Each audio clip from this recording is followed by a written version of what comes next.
За өнөөдрийн цаг ашиглаж өгж байгаа зөвлөгөөгөөрөө нүүрэнд хийгддэг хоёр тарилгын талаар товч бөгөөд тодорхой мэдээлэл өгье. За энэ хоёр тарилгыг болохоор хүмүүс ихэвчлэн андуурдаг эсвэл аль нь илүү үр дүнтэй вэ гэж ер нь их аяух асуудаг.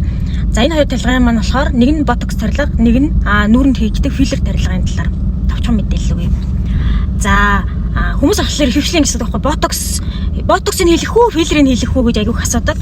Тэгэхээр эхлээд ботокс гэдэг тарилга маань болохоор өөрөө гоо сайхны практикт хэсэг газартаа чангарсан булчин буюу эсвэл хит их ажилуулдаг булчин сулруулах зорилгоор гоо сайхны практикт хөвчлэн ашигладаг. Мөн клиник тал руугаа болохоор гурвалсан мэдрэлийн өвдөл буюу мигрен буюу толгой өвдөх эмгэгт өвдөлт намдаах зорилгоор хэрэгэлдэг. Мөн дээрээс нь чангарсан булчингуудыг суллах зорилготой хэрэгэлдэг.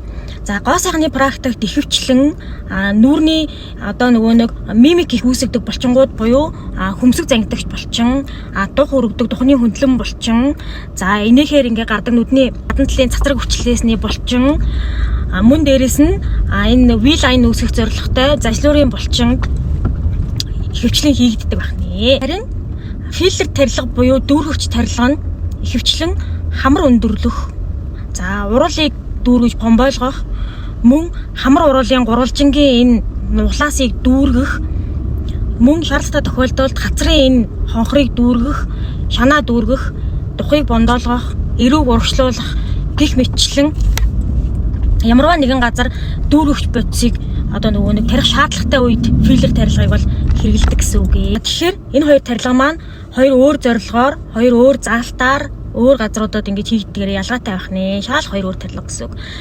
За зарим нэг тохиолдолд цуг хийгддэг тохиолдлууд байдаг. Жишээлх юм бол хөмсөг хоорондын нуглаас хөмсөг зангидахад үүсдэг нуглаасны үед цуг хийгддэг. За жишээлх юм бол хөмсгөө их зангидаж ярьдаг хүмүүс ах юм бол ботоксоо хийлгээд хөмсөг зангидагч булчингаа сулруулж агаад ботоксын үйлчилгээ маань 100% гасны дараа буюу 7-оос 14 хоногийн дараа духны босоо хөмсөг хоорондын босоо үрчлээнд филлер тарилгыг дүүргэгч маягаар хэрэглэж болдог байна.